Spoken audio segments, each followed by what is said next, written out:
जाली हुकूमत से निजात का वक्त आ गया। जो कहता था कि एनआरओ नहीं दूंगा, वो अब हाथ जोड़कर एनआरओ मांग रहा है।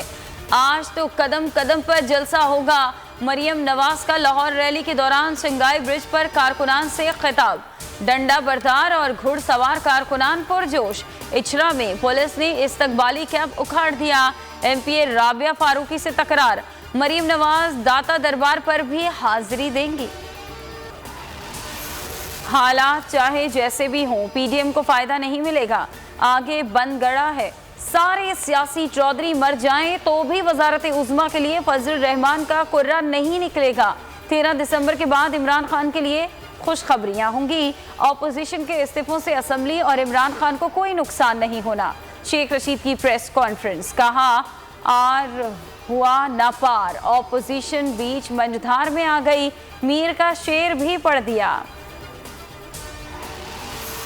पीडीएम की गाड़ी का हादसे से दो चार होना यकीनी है। कमेटी का स्टीयरिंग किसी के पास है, ब्रेक किसी और के पांव के नीचे है, ड्राइवर पुख्ता नहीं। पीडीएम का गियर लगाने वालों के हैंड कराची वाले खींच देते हैं। वजीर आजम ठीक कह रहे हैं, पाकिस्तान है, एक पाकिस्तान अमीर और ताकतवर के लिए और दूसरा गरीब के लिए। सीडीए को शर्म से इस्लामाबाद में अशराफिया का कब्जा है। गरीब को अराजी का मुआवजा भी मिलता। मुआवजा अदायगी केस में चीफ जस्टिस इस्लामाबाद के रिमार्क्स। सीडीए मुतासरीन को